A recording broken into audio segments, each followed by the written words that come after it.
Time,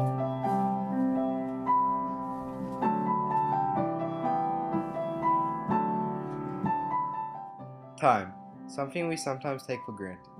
It always seems like we are running out of time, or we don't have enough time to complete all we want. Have you ever been rushed to do something just because you are running out of time? We so often fill our days with unnecessary stress and strife, by focusing on the negative instead of the positive, not getting things in perspective or bickering over issues that in the larger scheme of things are inconsequential. Psychologist Philip Zimbardo, lead of the notorious 1971 Stanford prison experiment, says happiness and success are rooted in a trait most of us disregard, the way we orient towards the past, present and future. He suggests we plan our time as a first step to improving our lives. Have you ever stopped and wondered why you sometimes seem to be running out of time? Have you ever had something due the next day that you just don't have time for it? Why is that? Charles Buxton, an English writer and member of Parliament, once said, "You will never find time for anything. If you want time, you must make it."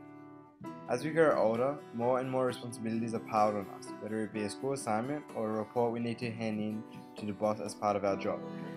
If we cannot find time to do these things, then how will we complete the tasks? Time needs to be made through setting priorities. For example, whether it be forgetting about our favorite television show for a week or sacrificing an online game or social network site. By cutting off little unnecessary things once in a while, more time will be available for work or school. Lacking time in our lives also contributes to less time being able to spend with family and friends. As you can see, one thing clearly links to another. If we are too focused on our work or school projects, we cannot spend important family time with parents or relaxation time with friends, as we are too caught up or stressed about what we need to do for the next day. We don't know and cannot know how long we will have our parents for, so why not enjoy the time that we can have with them now? Time needs to also be done for relaxation. Studies have shown that socializing and laughing it up with best buds can cut your odds of memory loss in half, as well as make you twice as likely to avoid disabilities that could cramp your late lifestyle. Relaxing with friends is also a good way to relieve stress, whether it be from work or from school. Of course, if you overdo the relaxation, you will simply run out of time to do projects, which will lead to a larger amount of stress. But if you are sensible about how much time you spend with friends, it will be good for your health and overall performance in daily tasks, resulting in less stress throughout your life. It is true that stress can come due to poor time management. There are many other factors that contribute to stress. One of these factors includes not being able to say no. Being assertive, which means that you express yourself effectively and stand up for your point of view, while also respecting the rights and beliefs of others, is a core communication skill.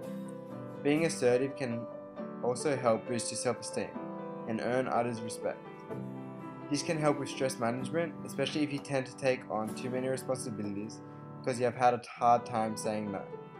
By having a reasonable range of responsibilities, you are able to get the work done to a high degree or standard, and stress is minimized. Now let's see what other people say about managing stress and managing your time. Women are most used to time management, as you know, because we have children. By the time we take them to school and bring them back, and Find a job that lets you exercise if you like exercise and you're into a healthy life balance. Find a job that encourages that, such as this one, a place that's got perhaps a gym or a pool, and that way you can do it during the core of your day instead of earlier in the morning before work, or when you get home, or on the weekends. You can get it all done while you're away at work. At my work, I have to work under constant stress, as I serve public all the time and receiving complaints all the time. So I think it's very important if I leave all my worries at work, what sometimes is a bit difficult. And so in this case, I think it's a good idea to have something like doing sports or go for walking to take the stress a little bit out of myself. To try to reduce your stress, you need to find a balance between the different activities you're involved with. So if you demand a lot of time at work, you should find other things to do, like spend time with your family, do some sport activity. It's important that you set your priorities right. If you got them right, you know what you should do first. At the start of the day, you should write down what your plans are for the day. If your day is not structured, then it's chaos.